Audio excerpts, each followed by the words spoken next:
Merci à tout le monde d'être là, c'est super chouette. Là, je vais essayer du coup de parler de la conscience d'un point de vue science empirique, neurosciences en fait. Donc là, je vais parler à peu près pendant 1 heure et le but de la présentation, ça va être de balayer assez largement divers... en tout cas, je vais parler de diverses théories de la conscience et un petit peu aussi de ce qu'on peut dire empiriquement de ces théories-là. C'est pas grave si vous comprenez pas tout. L'idée, c'est un peu de balayer un tableau général, de donner un aperçu de la forêt des sciences de la conscience. Et après, dans les discussions, on pourra peut-être parler plus précisément de certains points qui intéressent les personnes. Du coup, moi, là, ça fait 1 an et demi que j'ai démarré mon doctorat en neurosciences computationnelles, disons, et je suis doctorant au Sackler Center for Consciousness Science à l'université de Sussex. C'est un centre, un des quelques centres dans le monde qui travaille vraiment essentiellement sur comprendre la conscience, avec une approche assez pluridisciplinaire. Donc, on a des gens qui travaillent sur la perception de l'agentivité. Donc, qu'est-ce que cela fait d'être soi? Qu'est-ce que ça fait de ressentir, d'être responsable de ses actions, d'être la cause de ses actions? On a des gens qui travaillent sur la perception du temps, des gens qui travaillent sur la métacognition, donc les croyances qu'on a à propos d'autres croyances. On a aussi des gens comme mon directeur de thèse et moi qui travaillons sur mesurer la conscience et avoir des mesures, disons, de relations causales en utilisant des données qui nous viennent de techniques de neuroimagerie. Donc voilà, donc on a des gens un petit peu avec des profils de psychologie, des gens plutôt neurosciences, des gens un peu plus matheux, informatique et intelligence artificielle également. Donc c'est parce que bon, la conscience c'est un domaine qui vraiment qui démarre et qui est très largement ouvert et qui fait intervenir beaucoup d'échelles différentes, de la neurobiologie aux sciences sociales. Et donc on a besoin de profils assez variés. Et au centre, au laboratoire où je suis, c'est vrai qu'on a des profils très variés, justement. Ouais, avant de rentrer dans le vif du sujet, je vais parler un petit peu peut-être des motivations qui peuvent nous amener à vouloir essayer de comprendre la conscience. Donc, il y a des motivations un peu altruisme efficace. Probablement pas mal de gens qui sont altruisme efficaces et même peut-être pas mal de gens en général dans leur considération morale, les gens peuvent avoir comme critère moral la présence de conscience. C'est pas forcément le seul critère moral, mais en tout cas, c'est souvent un critère moral qui est pertinent. Si un individu est capable de souffrir ou d'avoir des émotions, on va souvent essayer de prendre en compte les intérêts de ces individus-là. Et en bon altruisme efficace, on veut allouer efficacement nos ressources pour peut-être, je sais pas, réduire le plus de souffrance possible, maximiser le bonheur, sauver le plus de vies. Et souvent, ça peut impliquer de se demander en fait, quelles sont les personnes qu'on veut sauver? Et si on a comme critère moral la conscience, on est amené à se demander qui est capable d'éprouver de la conscience? Quels animaux sont capables d'éprouver de la conscience? Est-ce que les intelligences artificielles peuvent être capables d'éprouver de la conscience? Est-ce que les plantes peuvent être capables d'éprouver de la conscience? Donc ça, c'est un peu des considérations peut-être un peu fondamentales qui peuvent nous amener à nous poser des questions sur la conscience. Moi, personnellement, c'est un peu ce genre de questionnements-là qui m'ont fait amener à me passionner pas mal sur la conscience. Après, sur des considérations peut-être un peu plus pratiques, c'est aussi un domaine qui peut avoir directement aussi des impacts sur, par exemple, le problème de la santé mentale, donc la dépression qui est un problème de santé globale. Je ne sais pas les chiffres exacts, je pense qu'on peut les trouver sur le site de l'OMS probablement. Mais par exemple, à l'Imperial College à Londres, il y a des gens qui travaillent sur le microdosage, l'administration de microdoses de drogues psychédéliques pour traiter certaines dépressions. Alors, je ne sais pas si ces méthodes-là marchent, mais en tout cas, c'est des méthodes qui sont en ce moment pas mal étudiées. Et si ça vous intéresse, il y a un podcast assez récent sur le super podcast de Sean Carroll, The Mindscape Podcast, où justement, il discute de l'usage des psychédéliques pour traiter la dépression. J'ai un fichier ressources que je vais partager après, dans lequel vous pourrez trouver un peu toutes les ressources sur ce que je raconte.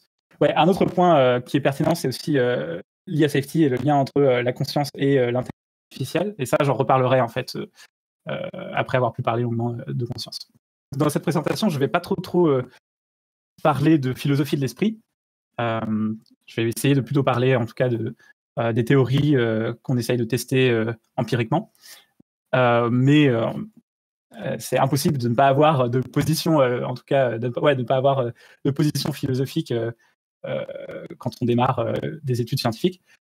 Et il y a plusieurs écoles de pensée en philosophie qui réfléchissent à la nature de la conscience, et notamment, donc ça fait partie du domaine qui s'appelle la philosophie de l'esprit. Et il y a une bonne émission sur le podcast 80,000 Hours entre David Chalmers et Rob Wiblin, où il parle justement des différentes écoles de pensée, et que je vous conseille d'écouter si ça vous intéresse. Mais ici, dans le cadre de cette présentation, moi, je me place, et dans le cadre en fait de mon doctorat, et en fait, c'est le cadre de beaucoup de chercheurs et chercheuses en sciences cognitives, en neurosciences. Le cadre privilégié, c'est le cadre dit naturaliste, où en fait, voilà, l'idée de base, c'est que la conscience, c'est un phénomène naturel qu'on peut essayer d'appréhender avec une méthode scientifique. Ça veut dire que voilà, on ne pense pas que la conscience c'est quelque chose de surnaturel, ou qu'il y a une espèce d'âme divine qui flotterait, qui serait séparée du monde matériel, ou que sais-je encore. Donc voilà, ça c'est la position de départ. Donc c'est une position voilà, qui essaye d'approcher la conscience avec un point de vue scientifique. Et le problème général qu'on essaye de résoudre, c'est comprendre comment la conscience émerge de l'interaction du cerveau avec son environnement, et l'environnement incluant le corps, et puis l'environnement social, biologique, etc. Oui, puis juste pour définir un petit peu les termes, quand je parle de conscience ici, je parle d'expérience subjective. Donc ça correspond à ce qu'on appelle aussi ce que cela fait d'être un système, ce que cela fait de voir ce carré rouge que vous voyez là sur la slide, ce que ça fait d'être vous, d'avoir votre expérience privée. Voilà, donc c'est une définition pour essayer un petit peu peut-être de clarifier les termes, mais ça reste une définition qu'on peut qui est discutable, et voilà, pour travailler, c'est utile. Et pour rester un petit peu dans la philosophie, et après on va repartir, on va quitter un peu la philosophie. Ça, c'est une expérience de pensée un peu classique pour se faire une intuition de peut-être la difficulté qu'on a à comprendre la conscience, ou aussi une intuition de à quel point il semble qu'on ait des intuitions très fortes sur la conscience. Donc c'est l'expérience de pensée de Marie. Donc Marie, c'est une espèce de super scientifique qui connaît tout de la science de la vision, des sciences cognitives, des neurosciences. Elle connaît très bien et parfaitement les mécanismes du cerveau qui donnent lieu aux expériences subjectives, mais elle voit le monde en noir et blanc. Et Marie un jour sort dehors et tombe sur une fleur, et puis cette fleur a un point rouge, et Marie voit la couleur rouge pour la première fois. Est-ce qu'en voyant cette couleur rouge, Marie est surprise, ou est-ce qu'elle s'attendait exactement à avoir cette expérience, sachant qu'elle connaît en gros tout de la science de la conscience, si on veut. Moi, je n'ai pas forcément d'avis sur cette question, mais c'est marrant. On peut souvent observer que les gens ont souvent un avis assez tranché sur cette question, et parce qu'il semble que voilà, on a l'impression que la conscience c'est quelque chose qu'on connaît bien. Un autre point peut-être aussi qui est assez intéressant, c'est que parfois on peut avoir l'impression que la conscience c'est quelque chose de binaire, comme une expérience un peu soit on est conscient, soit on n'est pas conscient.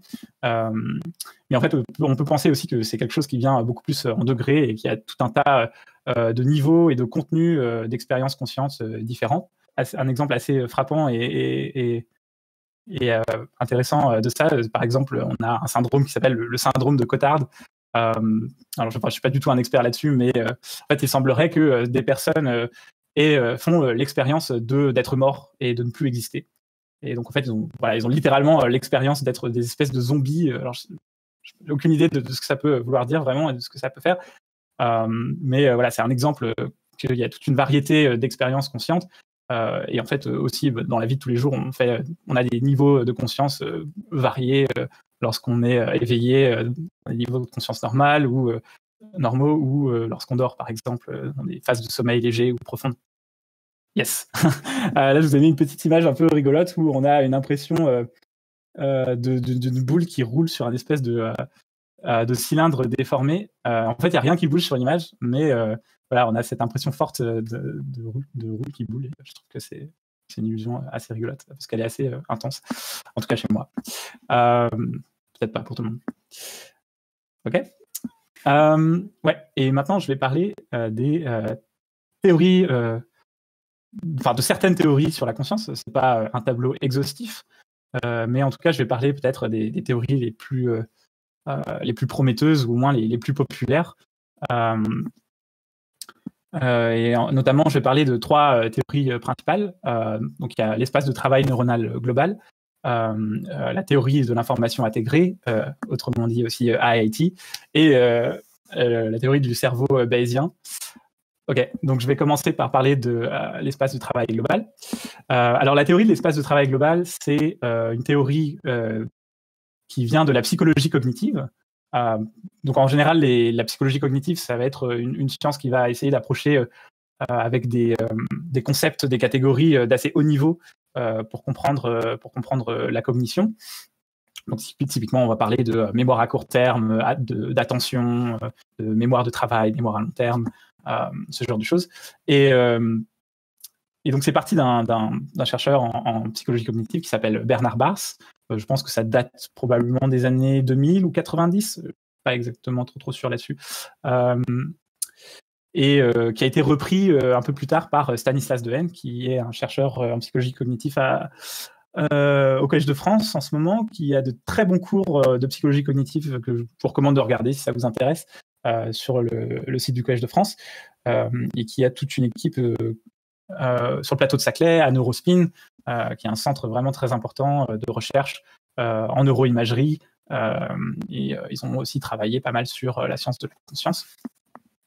Donc voilà, donc c'est une théorie dite cognitive de la conscience, et en fait qui postule que le contenu conscience est quelque chose que l'on peut reporter, qu'un sujet est capable de reporter. Donc quand un sujet a une expérience consciente, il est capable, par son comportement, de reporter d'une certaine manière sa conscience. Ça peut être par le langage, en disant, voilà, oui, je vois consciemment telle chose, mais ça peut être aussi par des mouvements quelconques. Donc il y a une interaction de la conscience avec le monde extérieur, si on veut. C'est ce qu'on appelle une théorie de la conscience d'accès, mais je ne vais pas rentrer dans les détails de différence entre conscience d'accès et conscience phénoménologique, parce que c'est pas, moi je suis pas un expert là-dessus, mais si vous voulez regarder, c'est quelque chose que vous pourrez regarder plus tard. Donc là, je vais un petit peu résumer ce que raconte cette théorie de l'espace de travail global. Donc une analogie pour essayer de comprendre cette théorie, c'est d'imaginer que la conscience, c'est une espèce de scène de théâtre dans un théâtre. Et donc dans un théâtre, on a des estrades avec tout un tas de gens qui sont assis sur des estrades, et une petite scène au centre, et un escalier qui relie les estrades à la scène. Et l'idée, en fait, c'est que la conscience, c'est l'estrade, et que les processus non conscients, c'est toutes les personnes qui sont autour de la scène. Et l'idée, c'est que les informations, en fait, sont traitées en parallèle de manière inconsciente dans les estrades, c'est-à-dire dans des espaces localisés et modulaires en parallèle, et que ces informations vont entrer en compétition pour accéder à l'espace de travail global, à la scène de théâtre, si on veut, qui va être un espace où les informations vont être traitées en série de manière consciente et diffusées au reste de l'assemblée, donc au reste aux autres modules, aux autres personnes qui participent à la pièce, qui sont qui sont présents dans la pièce de théâtre, si vous voulez, dans l'auditorium, si on veut. Voilà, donc les informations inconscientes sont traitées en parallèle dans différents modules et localement, et les informations conscientes sont traitées en série et sont diffusées de manière globale au sein des autres modules. Donc ça, c'est un peu l'idée derrière la théorie de l'espace de travail global qui a été formalisée par Bernard Baars. Et derrière, on a Stanislas Dehaene qui a repris cette théorie et qui a ajouté des architectures neuronales pour essayer d'expliquer comment des réseaux de neurones, et notamment des réseaux de neurones dans le cerveau, pouvaient implémenter cet espace de travail neuronal global. Et donc l'idée, c'est qu'on a des réseaux de neurones dans des aires sensorielles primaires qui sont localisés dans différents aires sensorielles, qui traitent l'information en parallèle et qui traitent les informations de manière locale. Et ces traitements de l'information, ces informations vont entrer en compétition en étant représentées par des activités neuronales dans ces zones sensorielles primaires. Et à partir d'un certain seuil d'activité, à partir d'un certain seuil et d'une certaine durée d'activité, il y a certaines informations vont en fait s'étendre s'étendre aux autres zones du cerveau, à d'autres régions, et finalement être représenté dans une sorte d'espace de travail global, et puis être diffusé finalement à toutes enfin en tout cas pas à toutes, mais à beaucoup de régions différentes. Et on va avoir une espèce de communication qui va se mettre en place via des boucles de rétroaction entre diverses assemblées de neurones à l'échelle globale et à l'échelle locale et à l'échelle globale. Donc ça, c'est un petit schéma pour essayer d'illustrer ce que j'essaye de raconter. Donc vous voyez ici, là, au centre, on a l'espace de travail global qui a avec une architecture, un certain réseau, une certaine architecture. Et en périphérie, on a tout un tas de zones locales, de réseaux de neurones qui traitent certaines informations avec une certaine fonction. Par exemple, on peut avoir la mémoire à long terme, des systèmes évaluatifs qui vont évaluer la valeur d'une action, des systèmes d'attention et des systèmes perceptuels. Et toutes ces informations vont entrer en compétition pour essayer d'accéder à l'espace de travail global. Et en quelque sorte, c'est l'information la plus pertinente qui va accéder à l'espace de travail global, puis être diffusée à nouveau vers ces périphéries. Et on va avoir une espèce de communication via des boucles de rétroaction entre ces différentes aires. Voilà, donc ça, c'est un petit peu l'idée très générale de la théorie de l'espace de travail global. Donc c'est une théorie qui est intéressante puisqu'elle propose une architecture neuronale de comment est-ce que cette histoire de conscience est implémentée dans un réseau de neurones. Et on a aussi quelques tests empiriques, un peu d'évidence empirique qui semblent aller dans le sens de cette théorie, en tout cas. Donc ça, c'est des travaux qui ont été faits en 2011. Même si ces évidences ne sont pas encore décisives. Donc là, c'est un exemple. Donc là, c'est un exemple où on a mis des sujets face à des mots qui apparaissaient devant eux pendant une certaine durée, et les sujets devaient reporter si les mots étaient visibles ou non. Et pendant qu'ils reportaient s'ils étaient conscients de voir les mots ou pas, on a enregistré leur activité cérébrale. Et ce qu'on a constaté, c'est que à partir d'une certaine, lorsque le mot était présenté suffisamment longtemps au sujet, le sujet reportait voir consciemment ce mot.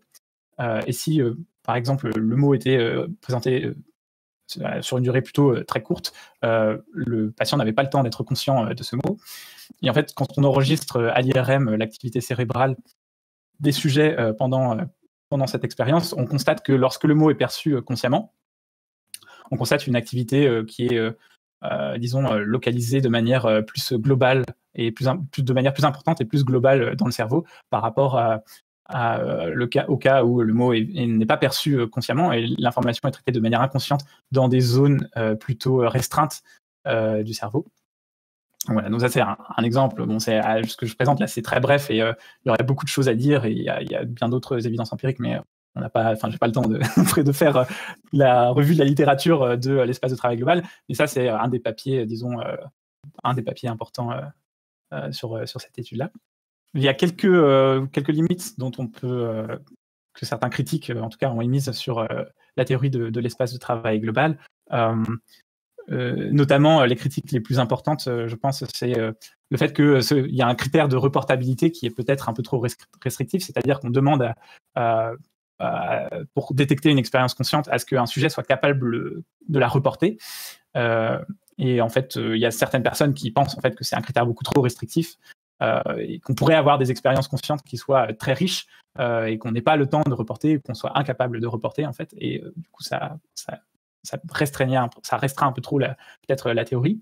Et c'est une théorie qui rend aussi peut-être un peu difficile de distinguer la conscience de d'autres fonctions cognitives telles que la mémoire à court terme ou le langage. Par exemple, on peut penser que oui, peut-être les personnes en fait reportent leur mémoire, le fait qu'ils se rappellent d'avoir eu une expérience consciente, mais on n'a pas vraiment accès à l'expérience consciente du sujet en soi. Une autre critique qui a été adressée aussi, c'est le fait que cette théorie, pour l'instant, elle reste quand même à un niveau assez haut niveau, dans le sens où on n'a pas encore de mathématisation qui permettrait de faire des prédictions suffisamment précises vis-à-vis de cette théorie.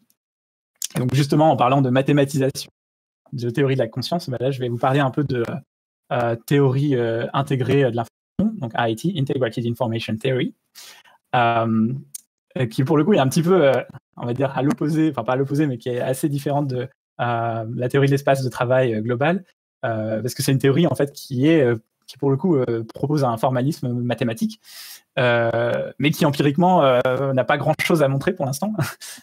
Mais c'est quand même une théorie qui est intéressante parce que je pense qu'elle approche le problème, en tout cas, elle a une approche assez pertinente du problème de la conscience, dans le sens où elle essaye de partir de nos intuitions de ce que sont des expériences conscientes et de formaliser mathématiquement, voilà, de faire des prédictions à partir d'un formalisme mathématique précis de ce qu'on attend de la conscience. Et donc ça me paraît être un point de départ assez important, en tout cas pour une bonne théorie, de faire des bonnes prédictions à partir d'un formalisme mathématique. Et voilà, c'est une théorie qui se base sur l'idée que la conscience, c'est de l'information qui est traitée par des systèmes. Et donc en gros, IIT, Integrated Information Theory, se base sur des axiomes de ce que sont les expériences conscientes pour les formaliser. Et en gros, ces axiomes, c'est de dire que voilà, les expériences conscientes, elles existent en elles-mêmes, on ne peut pas douter de leur existence, que ces expériences sont composées, d'autres choses. Donc, par exemple, je ne sais pas si là vous regardez autour de vous, peut-être il y a un ordinateur, une souris, il y a tout un tas d'objets qui composent votre expérience. Il y a aussi une diversification des expériences. C'est là où le terme information entre en jeu. En gros, c'est l'idée que chaque expérience est en quelque sorte unique et que toutes les expériences conscientes sont différentes.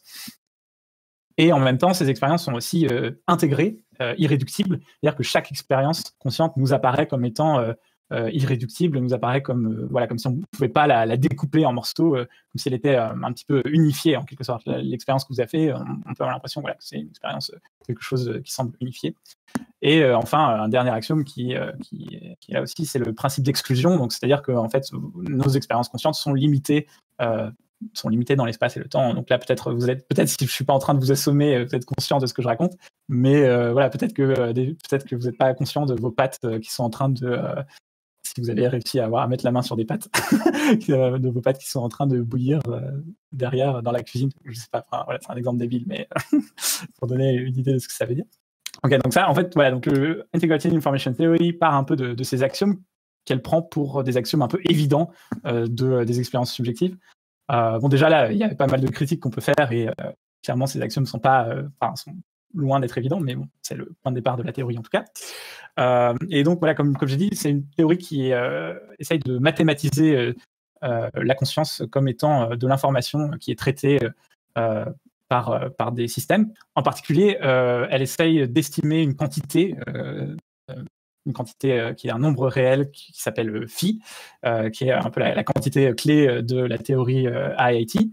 Et phi, en fait, mesure la quantité optimale d'intégration et de différenciation d'informations dans un réseau. Alors, je vais expliquer un petit peu ce que ça veut dire. Qu'est-ce que c'est intégration et différenciation de l'information? Et le mieux pour peut-être essayer de comprendre ça, c'est de prendre un exemple avec des réseaux. Donc là, j'ai mis une image avec des réseaux où on imagine de l'information qui circule dans des petits réseaux. Et on va essayer de mesurer la quantité d'intégration et de différenciation d'informations dans ces réseaux-là. Et phi correspondra en quelque sorte à la quantité d'informations qui est maximalement intégrée et différenciée dans le réseau. Alors, qu'est-ce que ça veut dire intégrer et différencier? Eh bien là, par exemple, si vous prenez, si je prends le réseau B ici, par exemple, donc dans le réseau B, en fait, on voit que l'information est peu intégrée et peu différenciée. Alors, peu intégrée, ça veut dire que en fait, il n'y a pas beaucoup de connexion entre tous les nœuds du réseau. Donc ici, chaque nœud du réseau est connecté à 2 autres nœuds seulement. Et l'information est peu différenciée, dans le sens que si vous regardez localement, en fait, localement dans le réseau, chaque nœud a des connexions similaires.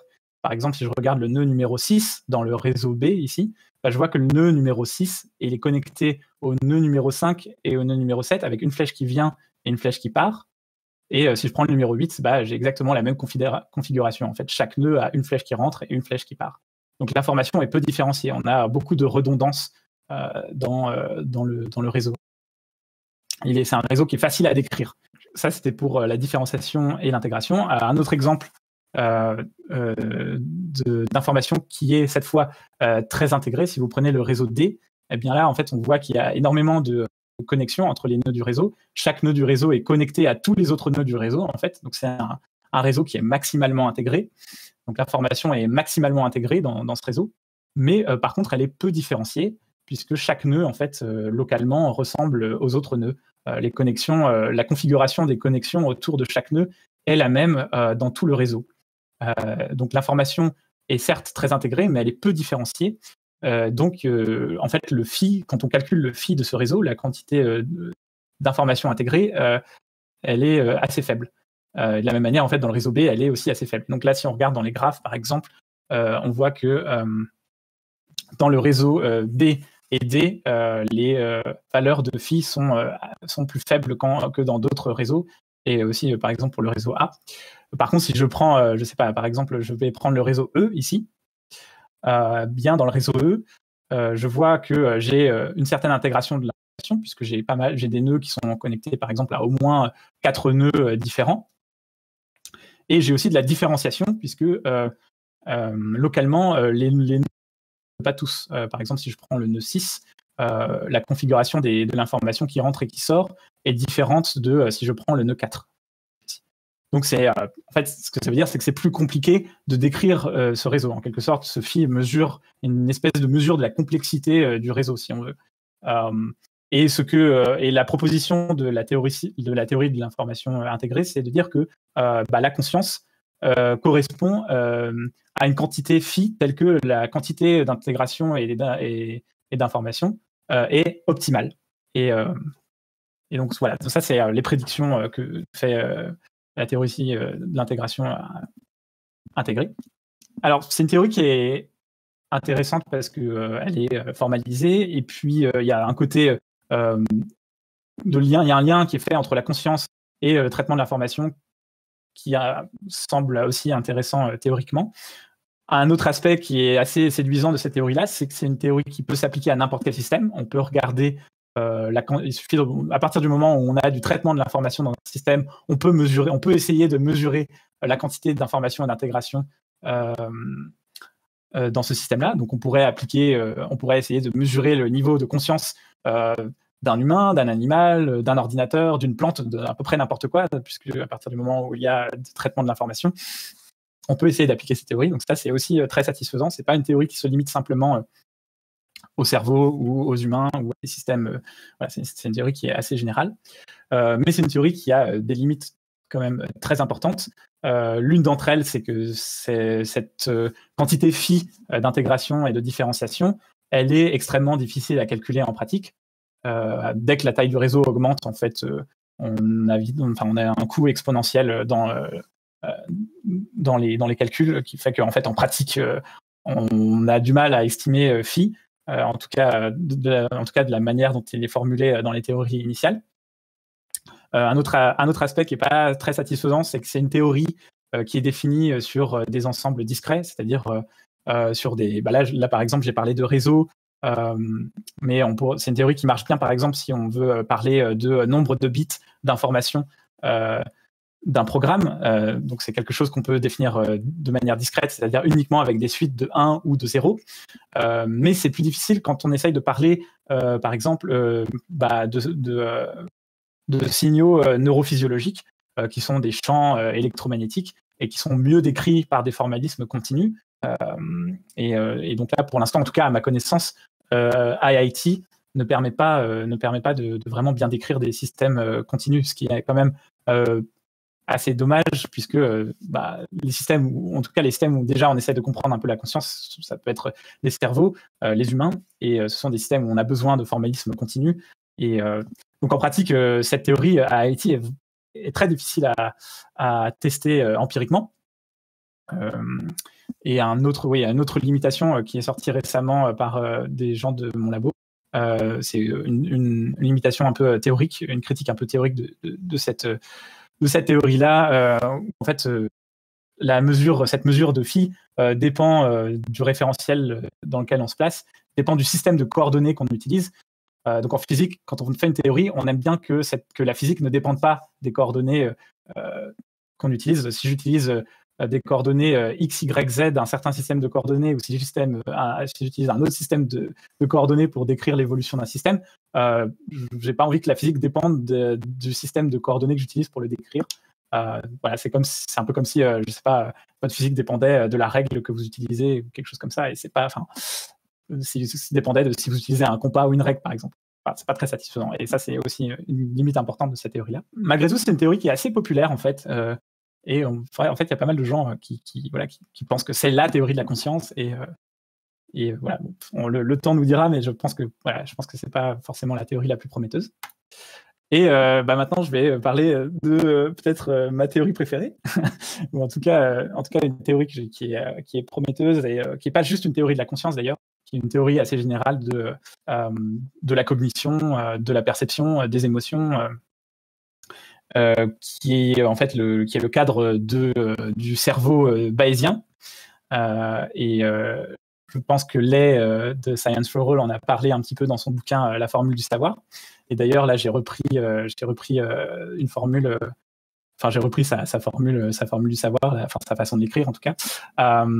Pour ceux qui veulent en apprendre plus sur l'inférence bayésienne, je conseille d'aller lire le bouquin de Lay, La formule du savoir, parce que c'est un très très bon bouquin pour comprendre ces histoires d'inférence bayésienne. Et là, je vais en parler de manière très très brève pour pouvoir discuter après de qu'est-ce que c'est le cerveau bayésien. Mais voilà, donc en gros, l'inférence bayésienne, l'idée, c'est que les probabilités, on les interprète comme des croyances, comme la confiance qu'on accorde à une théorie. Donc on a une probabilité P de T qui quantifie notre croyance en une certaine théorie T. Et on modifie notre théorie T en la confrontant aux données du monde pour améliorer notre théorie. Donc c'est ce qui correspond en fait à multiplier notre a priori sur la théorie T. Donc notre a priori, c'est le terme à droite du numérateur, P de T, et on le multiplie par une quantité qui s'appelle la vraisemblance, qui est la probabilité d'observer les données étant donné une certaine théorie T. Et la multiplication, le produit de la vraisemblance par l'a priori, nous donne en fait la modification de la théorie, notre distribution de probabilité a posteriori, donc qui est la probabilité d'avoir la théorie T, étant donné qu'on a observé les données D. Et donc on normalise ce numérateur par ce terme-là au dénominateur, qui nous permet d'avoir une quantité qui répond bien, qui satisfait ce qu'on attend d'une probabilité, les axiomes de la théorie de la probabilité. Voilà, donc ça c'est une théorie très générale qui en fait décrit une façon optimale d'apprendre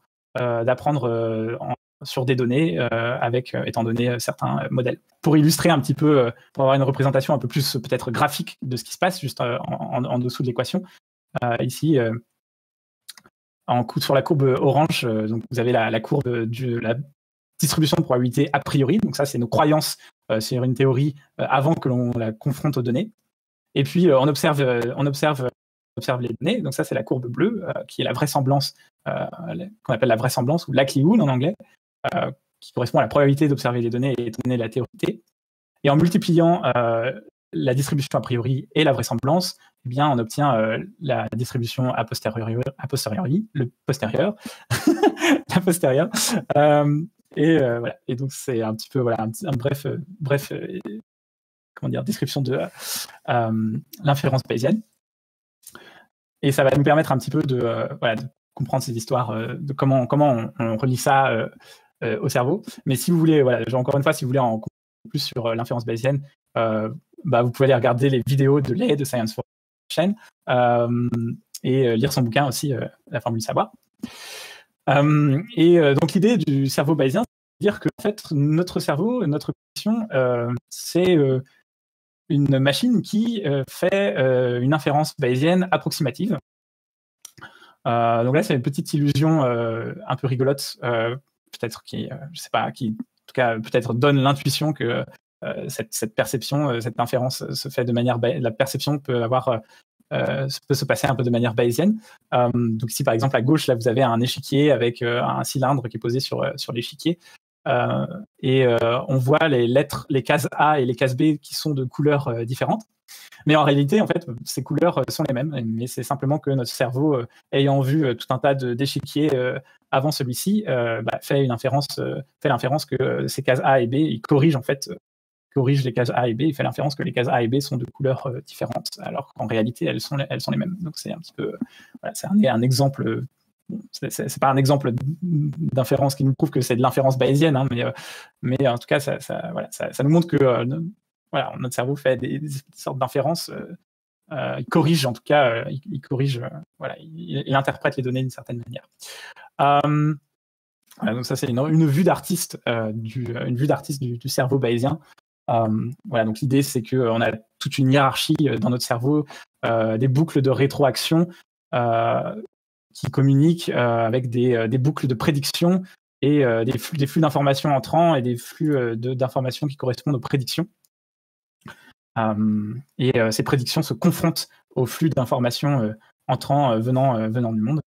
Donc je vais entrer un peu plus précisément dans ce qu'on veut dire dans quelques slides. Mais d'abord, en fait, je vais parler du Free Energy Principle, autrement dit le principe de minimisation de l'énergie libre, qui est une théorie super intéressante qui essaye vraiment d'avoir une approche un peu écologique de la cognition et de comprendre de manière générale voilà, le vivant, la perception, la connexion, la cognition, les émotions. C'est une théorie assez ambitieuse, peut-être trop ambitieuse, comme certains critiques le soulignent. Mais l'idée de cette théorie, c'est que les organismes vivants, en fait, minimisent leur espérance d'incertitude et que cette façon de décrire le vivant permet en fait de comprendre la cognition. Et en fait, le cerveau, c'est une machine à miser notre espérance d'incertitude. C'est-à-dire qu'on essaye de minimiser on essaye de minimiser notre incertitude sur les données du monde. Et cette théorie, qui a l'air assez simple comme ça, a l'ambition de décrire toute la cognition, la perception, mais aussi le vivant. En fait, cette minimisation de notre espérance d'incertitude se fait en fait en performant une inférence bayésienne approximative qui correspond en fait à minimiser cette quantité qu'on appelle l'énergie libre. Et cette quantité qui s'appelle l'énergie libre, c'est une borne supérieure de notre surprise des données. C'est-à-dire qu'en fait, c'est une quantité qui est plus simple, qui est simple à calculer, qu'on peut essayer de calculer, qui est calculable, et qui est légèrement plus grande que la surprise des données, en tout cas une distribution de probabilité qui quantifie la surprise que l'on a des données. Mathématiquement, pour ceux qui peut-être connaissent un peu, ça correspond à l'inférence variationnelle bayésienne. Et voilà, j'en parlais peut-être un peu plus après, mais c'est pas grave si les maths ça vous sort un peu par le nez, et on pourra en parler peut-être un peu dans les discussions si les gens ça les intéresse. Et en fait, cette théorie de minimisation de l'énergie libre, elle ne sort pas de nulle part. Elle s'intègre dans un paradigme qui prend pas mal d'importance en sciences cognitives, qui est le paradigme des 4 E, qui en gros essaye de formuler, de comprendre la cognition comme un processus qui est embodied, extended, embedded and inactive. Donc ce que ça veut dire en gros, c'est que la cognition, c'est pas quelque chose qui se passe dans une cuve. On n'est pas des cerveaux dans des cuves, mais nos cerveaux sont en interaction constante avec un environnement, avec un corps, et que nous apprenons, nous réduisons notre incertitude en échantillonnant efficacement notre environnement par nos interactions, en fait, par les actions. Donc les actions jouent un rôle clé dans l'apprentissage. Donc il y a cette idée aussi de cognition étendue, qui est en fait l'idée qu'on utilise des outils et que notre cognition, notre apprentissage, notre cognition est étendue à d'autres objets. Exemple typique, ça va être de penser, de voir votre téléphone portable ou votre ordinateur comme une extension de votre cerveau, par exemple. Donc là, c'est un paradigme assez général qui est pas forcément, enfin qui était pas majoritaire avant, et je ne sais pas s'il est aujourd'hui, mais c'est un paradigme qui gagne en tout cas pas mal. Là, j'ai mis 2 bouquins. Donc il y a le Francisco Varela, qui a été une des personnes à parler un petit peu de cette notion du embodied mind et de embodiment, c'est-à-dire l'importance de prendre en compte le corps quand on essaie de comprendre la cognition, l'esprit, le cerveau. Et voilà, donc c'est un paradigme assez intéressant. Et cette minimisation de l'énergie libre, en fait, s'inscrit complètement dans ce paradigme des 4 E en sciences cognitives.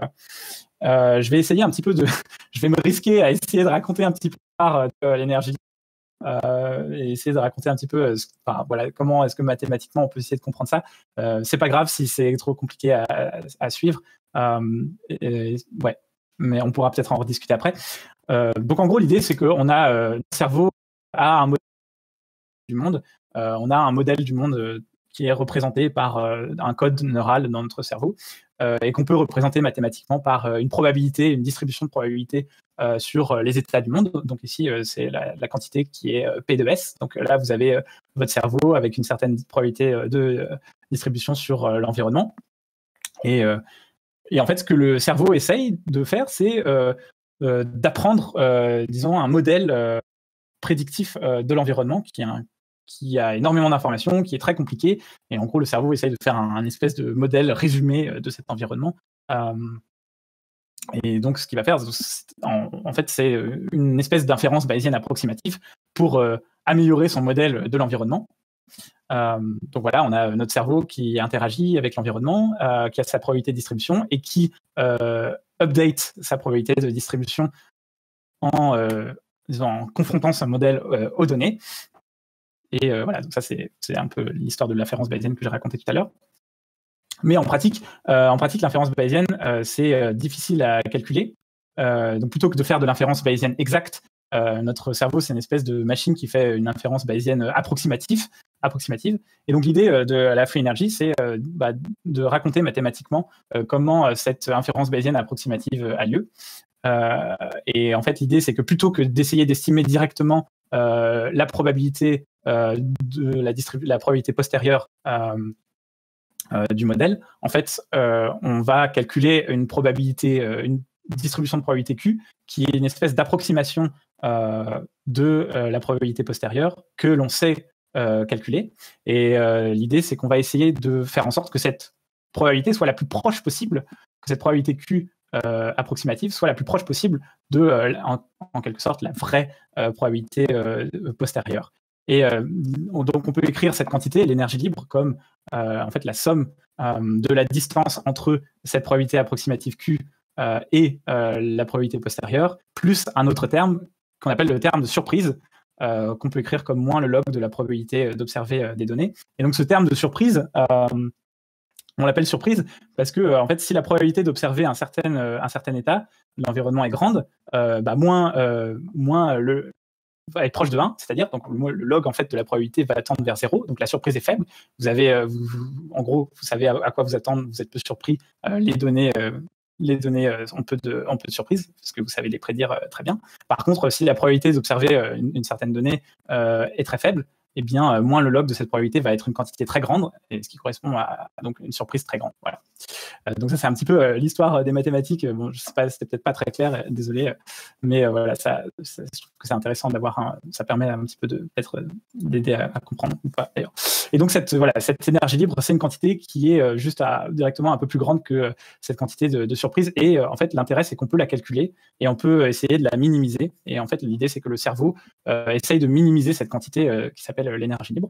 Et le rôle de l'action dans tout ça, parce que vous parlez du rôle de l'action, c'est important. Voilà, donc c'est aussi ce qu'on appelle l'inférence active. Donc, en gros, il y a deux moyens de minimiser l'énergie pour un système.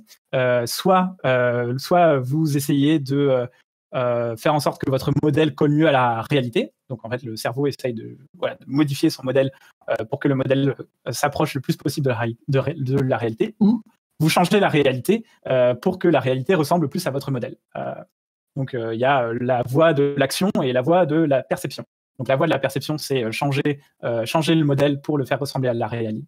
Changer le modèle pour le faire ressembler à la réalité. Et la voie de l'action, c'est changer la réalité pour la rapprocher du modèle. Donc, ça correspond un peu à l'idée très générale de. Il y a deux façons d'être dans le monde, de changer le monde. Enfin, il y a deux façons d'être dans le monde. Voilà, dans un monde complexe, il y a deux façons d'être. Soit on s'adapte au monde, soit on change le monde. Voilà. c'est un peu ça, quoi. En particulier, donc là c'était un petit peu un cadre général, donc ce cadre de minimisation de l'énergie libre, qui est un cadre général qui essaye de décrire ce que font les systèmes vivants, les organismes, mais aussi les systèmes cognitifs, de manière voilà, très générale. Mais maintenant, il y a des cas particuliers de minimisation de l'énergie libre qui correspondent à qu'on appelle Ok, alors là, pour les gens qui écoutent, je reprends une explication très brève de l'énergie libre et de predictive processing, parce que ça a coupé, en fait, lors de la présentation. Et en fait, il me semble que ça a coupé au moment où j'étais en train de finir la présentation de l'énergie libre et sur le passage de predictive processing. Donc là, je vais réexpliquer un petit peu ça.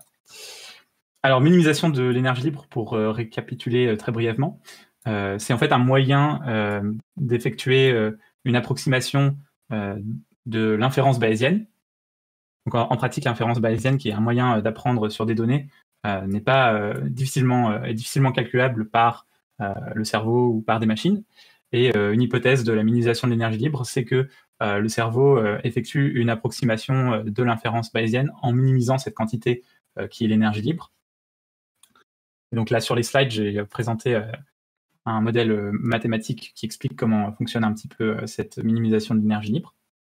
Et il y a deux moyens de minimiser l'énergie libre, en fait, pour un système. Donc un des moyens, c'est par des actions, et un autre moyen, c'est par la perception. Donc en fait, il faut imaginer qu'un système qui minimise l'énergie libre, c'est un système qui a un modèle qui essaye de décrire l'environnement, et ce modèle en fait évolue au fur et à mesure que l'organisme échantillonne des données qui viennent de l'environnement et apprend des données de l'environnement. Et en fait, il y a deux moyens pour cet organisme d'avoir un modèle qui colle à la réalité. Un des moyens, c'est par la perception, donc c'est en fait en modifiant les états de ses états mentaux et les états qui paramétrisent son modèle, en faisant en sorte que son modèle colle mieux à la réalité. Ça, c'est la perception. Et l'autre moyen, c'est par l'action. Donc l'action, en fait, ça correspond à faire en sorte que changer l'environnement pour que l'environnement ressemble plus au modèle. Donc en gros, on pourrait résumer ça à deux phrases, en fait, à une phrase un peu catchy. Il y a dans le monde, dans un environnement complexe, il y a deux moyens de survivre. Soit vous vous adaptez au monde, soit vous cherchez à changer le monde. Et voilà, changer l'énergie libre, ça correspond à l'une ou l'autre des solutions. Maintenant, je vais parler de predictive processing. Donc, predictive processing, en fait, c'est une théorie, c'est une architecture en fait particulière de minimisation de l'énergie libre. Donc, la minimisation de l'énergie libre, c'est un formalisme assez général d'approximation d'inférence bayésienne. Et predictive processing, c'est un modèle, une architecture particulière de comment ça se passe, comment ça se passerait dans le cerveau, cette minimisation de l'énergie libre. Et en gros, predictive processing, ce qu'elle raconte, c'est que le cerveau, c'est une machine qui fait des prédictions sur son environnement, et que dans ces prédictions, eh bien, il y a des erreurs. Hein, on ne fait jamais des prédictions parfaites de comment l'environnement fonctionne. Et donc ces prédictions sont, on va dire, contrôlées, vérifiées au fur et à mesure que le cerveau échantillonne l'environnement, analyse l'environnement. Et ce que le cerveau va essayer de faire, c'est de minimiser les erreurs de prédiction en suivant une certaine architecture. Et donc là, si on regarde la slide 31, on a un exemple d'architecture de predictive processing avec toute une hiérarchie, tout un flow d'informations qui est un flow prédictif et un flow de correction des erreurs. Donc en gros, ce qui se passe, c'est que on a une sorte de hiérarchie, et à chaque niveau de la hiérarchie, eh bien, on va avoir une prédiction qui nous vient du niveau supérieur, qui est testée contre les données du niveau inférieur, et ça va donner lieu en fait à une erreur, une différence entre la prédiction du niveau supérieur et les données qui nous viennent du niveau inférieur. Et en fait, à chaque niveau de la hiérarchie, le cerveau va essayer de minimiser cette erreur et renvoyer l'erreur restante au niveau supérieur de la hiérarchie. Et on peut itérer comme ça sur tous les niveaux de la hiérarchie. Et donc l'idée, c'est que en fait, plutôt que de traiter toutes les données qui nous viennent de l'environnement, qui lui viennent de l'environnement, le cerveau va plutôt, plutôt changer, transformer son modèle, ses prédictions, en corrigeant les erreurs en corrigeant les erreurs qui viennent des prédictions contre l'environnement. Donc voilà, ça c'était pour predictive processing. Donc ça c'est l'idée générale derrière le processus prédictif. C'est une théorie qui est très générale et qui est intéressante parce qu'elle est mathématisable. Et en plus, elle propose une architecture neuronale à partir qui implémente ce modèle. En fait, à travers de cette théorie, ce qu'on comprend, en tout cas ce que cette théorie essaye de nous dire, c'est que on est des machines prédictives et qu'en fait, on peut comprendre les humains, on peut comprendre même les autres organismes vivants ou les systèmes cognitifs comme étant des machines qui font des prédictions par un processus d'inférence bayésienne approximative, par leur perception et leurs actions, en étant plongés et en interaction avec un environnement.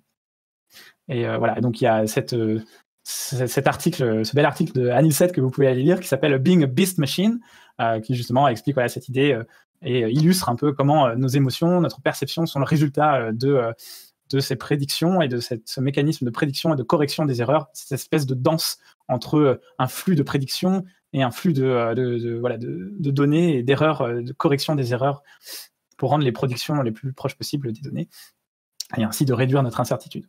Maintenant, c'est une théorie qui a certaines limites, notamment, en fait, on n'a pas forcément les détails précis neuroanatomiques de comment cette théorie est censée être implémentée dans le cerveau, par exemple.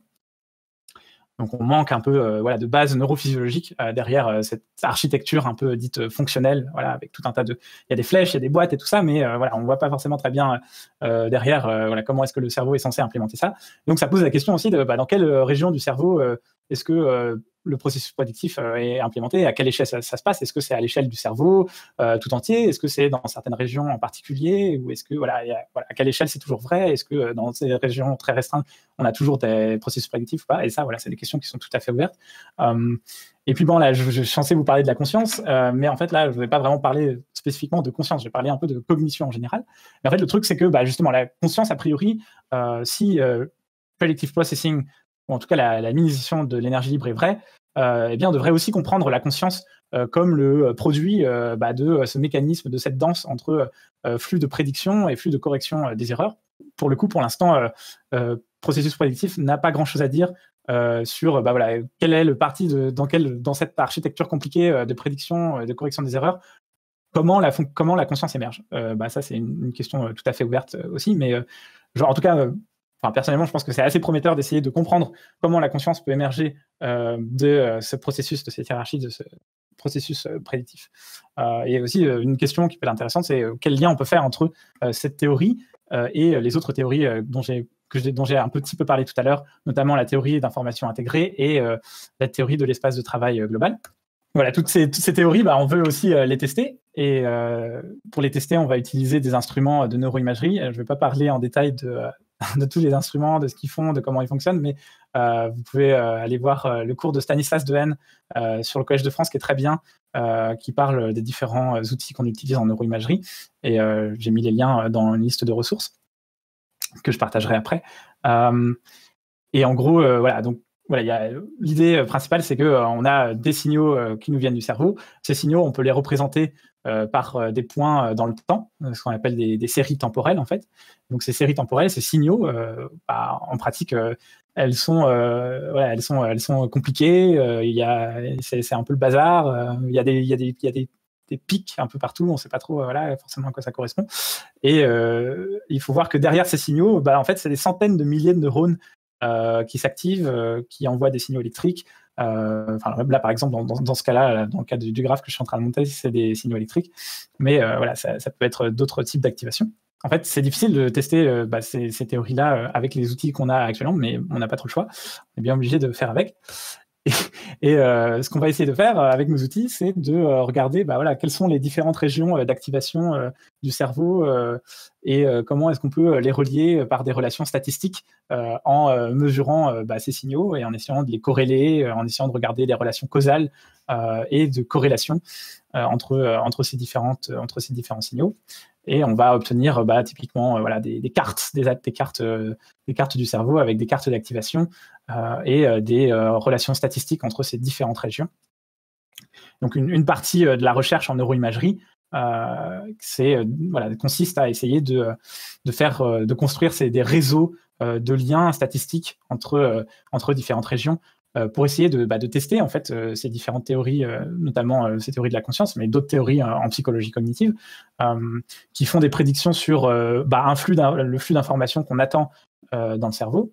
C'est pas seulement tester des prédictions, c'est aussi explorer, observer, et pour essayer de trouver de nouvelles prédictions à tester. Voilà, donc une méthode que moi j'utilise dans ma thèse, par exemple, c'est la causalité de Granger, dont je ne vais pas trop parler ici, mais en gros l'idée c'est qu'on va essayer de trouver des relations causales entre différents signaux, entre différentes séries temporelles, et notamment on va essayer de comprendre, on va enregistrer des points dans le cerveau qui vont nous donner des séries temporelles, et on va essayer de comprendre à quel point la connaissance d'une série temporelle peut nous permettre de faire des prédictions sur d'autres séries temporelles.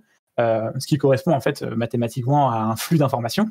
Et comme ça, on peut dresser une carte, un réseau de flux d'informations entre différentes régions du cerveau. Et notamment, ça peut nous permettre de tester des théories telles que processus prédictif ou la théorie d'information intégrée, ou même aussi l'espace de travail global, puisque ces théories nous donnent des indications, nous font des prédictions en fait sur ce qu'on devrait attendre du flux d'informations dans le cerveau. Par exemple, peut-être on peut penser que dans le cas du processus prédictif, on devrait observer un flux d'informations peut-être qui correspond à ce flux vers le bas de prédiction et un flux vers le haut de correction des erreurs avec une certaine hiérarchie. Et donc, on peut essayer de tester ces prédictions-là en regardant, en analysant les relations statistiques entre les différents signaux du cerveau. Et ça, c'est un peu ce que je fais dans ma thèse. Je ne vais pas parler de ça parce que ça va pas forcément aider. Mais voilà, donc juste, très brièvement, du coup, en résumé, ouais, je pense que le point le plus important que je voudrais émettre, c'est voilà, quand on parle de recherche en sciences cognitives, en neurosciences, c'est super important de rester très sceptique parce que les signaux qu'on analyse, en fait, ils sont quand même souvent très sous-échantillonnés par rapport aux phénomènes qu'on essaye de comprendre. Et voilà, plutôt qu'on ne peut pas regarder vraiment en détail au niveau de quelques... En tout cas, chez les humains, c'est très difficile, souvent. À la place, on va regarder des signaux qui sont l'enregistrement de centaines de milliers de signaux électriques. Parfois même, ça va être des signaux indirects. Par exemple, on va mesurer des influx sanguins, comme c'est le cas avec l'imagerie médicale, par exemple, l'imagerie à résonance magnétique. Du coup, ça veut dire que il y a souvent beaucoup de facteurs de confusion possibles et c'est très difficile de faire des liens de cause à effet en fait dans quand on analyse des données de neuroimagerie. Et du coup, c'est très difficile aussi de tester nos théories et d'avoir des résultats robustes. Et c'est en partie pour ça qu'on a une crise de réplication en neurosciences cognitives aujourd'hui. C'est pas la seule raison, il y a plein d'autres raisons. Et on peut en discuter après si ça intéresse les gens. Mais du coup, voilà, c'est bien, restons sceptiques. Et maintenant, je vais parler de l'altruisme efficace. J'ai mis un petit cœur avec un petit cerveau parce que voilà, l'altruisme efficace, c'est relier le cerveau et le cœur. Et en fait, en particulier, je vais parler juste un tout petit peu... j'ai dit que c'était pertinent d'un point de vue philosophique tout à l'heure d'essayer de comprendre, que c'était potentiellement pertinent d'essayer de comprendre la conscience d'un point de vue altruisme efficace ou même de n'importe quel point de vue si on prend la conscience comme critère moral pour essayer d'allouer optimalement nos ressources. Un point, je pense, où la recherche sur la conscience, ou en tout cas sur les théories de la conscience, peuvent aider en particulier, c'est sur l'IA safety notamment. Et là, j'ai parlé tout à l'heure de minimisation de l'énergie libre. En fait, c'est possible que, en tout cas, la minimisation de l'énergie libre nous fournisse un cadre théorique intéressant pour résoudre le problème d'alignement des préférences avec les humains. Donc, ça, c'est un problème important en IA Safety, c'est le problème dit d'alignement des valeurs, où on peut faire en sorte que les fonctions, les objectifs des intelligences artificielles soient alignés avec les préférences des humains, par exemple. En tout cas, il y a des gens qui essayent de réfléchir à ce problème-là. Et en fait, le principe de minimisation de l'énergie libre nous donne un cadre théorique pour comprendre et formaliser les préférences des humains, puisque en fait, le principe de minimisation de l'énergie libre en particulier, en fait, décrit la cognition, la vie, le vivant, et donc en particulier les préférences des humains. Alors, je ne suis pas un expert là-dedans et je ne connais pas super bien les études qui ont été publiées là-dessus, mais en tout cas, c'est une possibilité à laquelle pourrait être intéressant de réfléchir pour des gens qui veulent faire de la recherche en IA safety, de comment est-ce qu'on peut essayer de formaliser les préférences humaines dans le cadre de la minimisation de l'énergie libre, dans le cadre du processus prédictif. Voilà, et donc peut-être que ça peut nous faire avancer en tout cas sur le problème de comprendre le comportement humain et les préférences humaines, et donc de faire avancer le problème de l'apprentissage des préférences humaines. Un autre point peut-être où ça peut aider aussi à l'IST, c'est tout simplement peut-être que Free Energy Principle peut nous aider aussi à comprendre comment vont se comporter les IA du futur, dans le sens où n'importe quel en fait, organisme qui cherche à lutter contre le désordre et à survivre, a priori, d'après la minimisation de l'énergie libre, va implémenter une version de la minimisation de l'énergie libre. On peut peut-être essayer de voir qu'est-ce qui se passe quand des intelligences artificielles implémentent cette théorie de minimisation de l'énergie libre. On peut s'attendre à, comme les IA vont chercher à se préserver, par exemple, et à survivre, c'est possible finalement elles en arrivent à implémenter une forme de minimisation de l'énergie libre, et donc les minimisations de l'énergie libre en fait nous fournissent un modèle théorique des intelligences artificielles. Bon, c'est super spéculatif ce que je raconte, hein. Genre, j'ai réfléchi ça très brièvement. Ça se trouve, c'est peut-être pas très intéressant, mais en tout cas, voilà. Ça pourrait être intéressant de discuter plus de ça. Un autre point qui m'intéresse pas mal aussi, et peut-être j'essaierai de faire de faire des travaux un peu là-dessus, c'est l'idée de neurosciences artificielles. Et en fait, l'idée, c'est d'essayer donc de comprendre les algorithmes de machine learning et de deep learning en utilisant des outils de neurosciences. Notamment, il y a des gens qui essayent un petit peu d'aller dans ce sens-là. Si vous lisez le super site Distill Publications, qui publie des papiers avec des super illustrations et des super animations sur les réseaux de neurones, justement, ils essayent de comprendre un petit peu qu'est-ce que les réseaux de neurones artificiels ils apprennent quand on leur montre des images.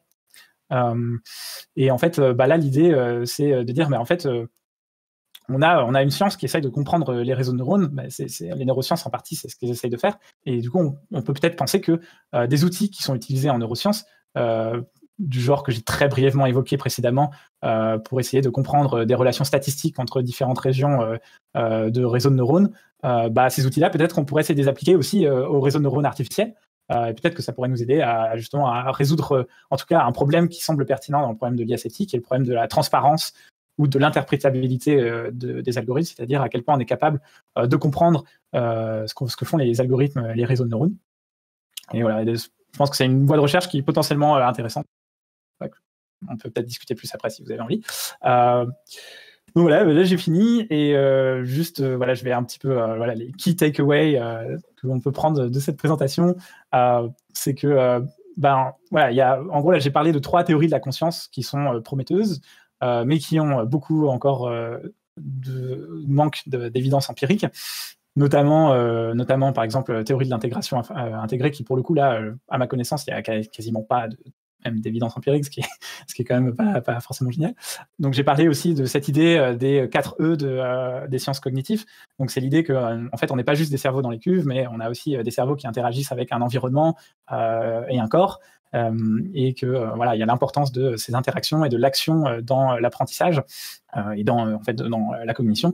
J'ai aussi parlé de minimisation de l'énergie libre, qui est une théorie très générale qui essaye de modéliser comment les systèmes vivants et les systèmes cognitifs fonctionnent, et en particulier que ce sont des systèmes qui essayent de minimiser leur espérance d'incertitude.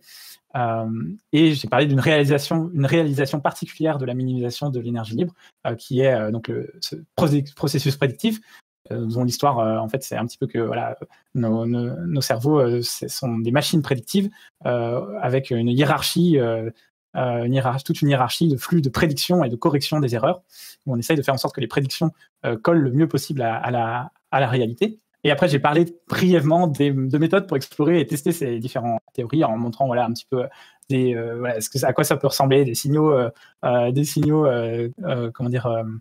neurophysiologiques. J'ai brièvement mentionné la neuroimagerie, qu'on essaye d'obtenir, d'inférer des graphes et des relations statistiques différentes régions du cerveau avec nos outils un peu rudimentaires. Mais voilà, c'est ce qu'on a pour l'instant. Et du coup, voilà, ça montre un petit peu que voilà, la science, c'est difficile, ça avance sur le long terme. Et voilà, restons sceptiques aussi avec pas mal d'idées qu'on peut voir croiser en sciences cognitives. Et après, j'ai parlé aussi très brièvement des liens avec l'efficace, et notamment des liens avec l'intelligence artificielle et l'IA Safety en particulier. Voilà, pourquoi la minimisation de l'énergie, ça peut être un cadre pertinent pour formaliser les préférences des humains et essayer de résoudre le problème d'alignement des valeurs, peut-être. Et ça peut aussi même être un cadre pertinent peut-être pour modéliser les intelligences artificielles dans le futur. D'ailleurs, en fait, il y a des gens qui essayent de relier le principe de minimisation de l'énergie libre avec, par exemple, l'apprentissage par renforcement pour les gens qui connaissent un peu. Ouais. Et après, il y a d'autres. Évidemment, la conscience est intéressante pour plein d'autres sujets qui sont importants pour l'intelligence efficace dont j'ai pas parlé ici. On aurait pu parler de causes animales, on aurait pu parler de santé mentale, on aurait pu parler de plein d'autres choses, mais bon, c'est avec le temps qu'on a. Et je vais m'arrêter là, en tout cas, sur la présentation. Et si vous avez réussi à écouter jusque-là, bravo.